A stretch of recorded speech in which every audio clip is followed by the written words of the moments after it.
आदिवासी ठाकर समाजातल्या कठपुतली बावल्यांचो खेळाचो पारंपरिक कला आयज लेगीत जिवीत दवरपाची कलाकाराची ही प्रेरणादायक काणी। छत्रपती शिवाजी महाराजांच्या काळात सुरू जाल्ली ही परंपरा आयज काबार जावपाच्या वाटेर आसली तरी लोक कलाकार पद्मश्री परशुराम गंगावणे अजूनही ती तिगोवन दवरला आणि या योगदानाक मान दिवन सरकारान ताका पद्मश्री पुरस्कार भेटोवन भोवमान केला। पळयात रावण गर्वाने उठला नाही आणि तो धनुष्याला हात घातलाय बघा त्यांनी।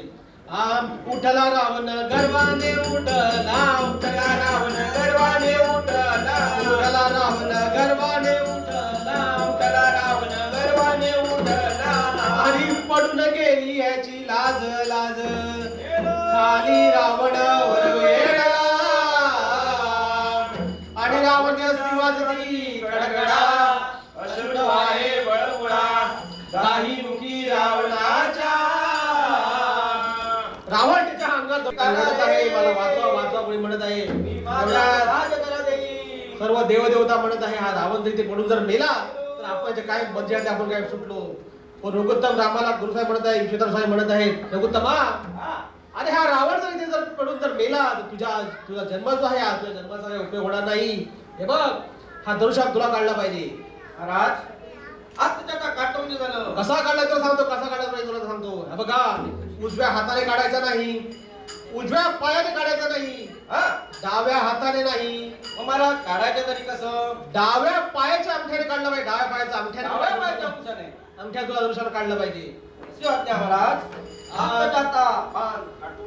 धनु सारे लेगा दैपानी, सारे लेगा दैपानी, सारे लेगा दैपानी, सारे लेगा दैपानी, उजळी हे ले बापुडे, उजळी हे ले बापुडे, रावणाचे जमात रामंदिरी,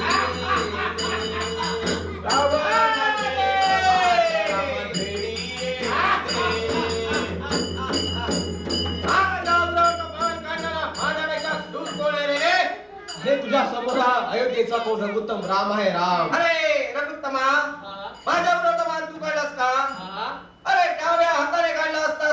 कळसूत्री बावल्याचा कार्यक्रम मला तुम्ही आता जो विचारताय तो छत्रपती शिवाजी महाराज आपल्या ह्या महाराष्ट्रामध्ये ज्यावेळी आले त्यावेळेपासूनचा कळसूत्री कार्यक्रम बाहेर पडला। परंतु ॲक्च्युली हे ठाकर समाज जो होता हा जंगलामध्ये राहणारा होता।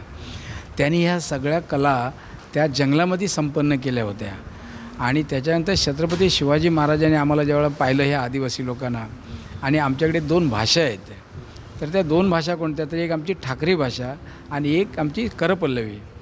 शिवाजी महाराजांनी आमच्या ह्या सगळ्या कला बघितल्यानंतर म्हणतात अरे बापरे हे तुम्ही आता जंगलामध्ये राहणारे नाही आहे, तुम्ही आता बाहेर आलं पाहिजे आणि त्यांनी आम्हाला बाहेर काढलं जंगलामधून आणि मग कळसूत्री बावल्या, चित्रकथी, चांबड्याच्या बावल्या असे हे सगळे कार्यक्रम आपण चालू केले म्हणजे राजश्रय मिळालं आणि राजश्रय असेपर्यंत ह्या कलेला चांगला मान होता।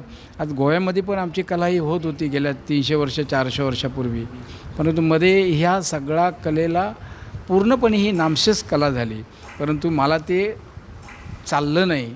माझी कला मी आजही गेल्या 400 वर्षापूर्वी मंदिरमध्ये जाऊन करतो आहे आणि ती आजही करतो आहे, ह्या क्षणाला पण करतो आहे। कळसूत्री बावल्याचा कार्यक्रम, चित्रकथीचा कार्यक्रम, शाडो पापेट, चांबड्याचा बावल्याचा कार्यक्रम हे कार्यक्रम आम्ही मंदिरमध्ये जाऊन तिथं सालाबादप्रमाणे आम्ही तिथं त्या ठिकाणी करतो आणि हेच सगळं बघून भारत सरकारने मला पद्मश्री म्हणून त्यांनी आज टिकले की मी धन्यवाद खरोखरच भारत सरकारचं